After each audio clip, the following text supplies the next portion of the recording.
पहला पाठ रोमियों के नाम संत पौलुस का पत्र, अध्याय 11, पद संख्याएं 29 से 36।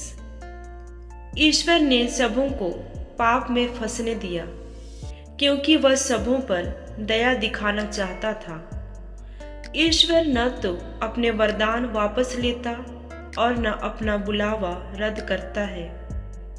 जिस तरह आप लोग पहले ईश्वर की अवज्ञा करते थे और अब जबकि वे अवज्ञा करते हैं आप ईश्वर के कृपा पात्र बन गए हैं, उसी तरह अब जबकि आप ईश्वर के कृपा पात्र बन गए हैं वे ईश्वर की अवज्ञा करते हैं, किंतु वे भी बाद में दया प्राप्त करेंगे।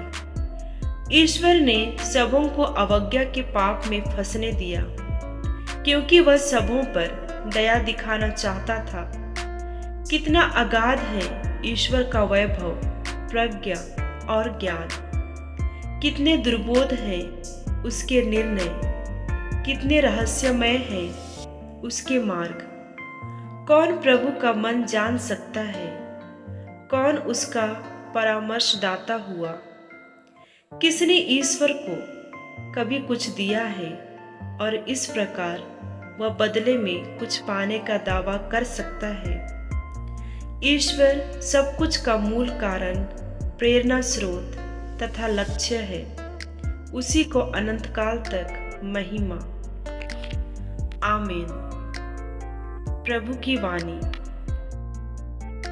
संत लूकस के अनुसार पवित्र सुसमाचार, अध्याय 14, पद संख्याएं 12 से 14। अपने मित्रों को नहीं बल्कि कंगालों और लूलों को बुलाओ। फिर यीशु ने अपने निमंत्रण देने वाले से कहा, जब तुम दोपहर या शाम का भोज दो तो न तो अपने मित्रों को बुलाओ और न अपने भाइयों को, न अपने कुटुंबियों को और न धनी पड़ोसियों को, कहीं ऐसा न हो कि वे भी तुम्हें निमंत्रण देकर बदला चुका दे।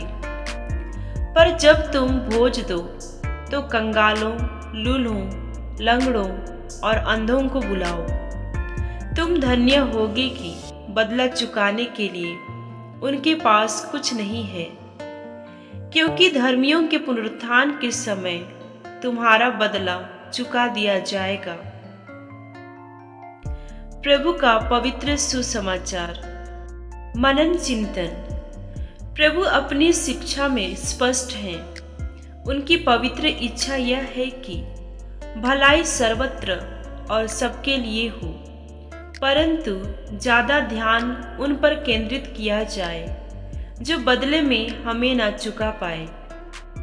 यह हमारे मानसिक प्रवृत्ति के खिलाफ जैसे प्रतीत होता है, क्योंकि हम सामान्यतः प्रेम के बदले प्रेम और सम्मान के बदले सम्मान पाना चाहते हैं।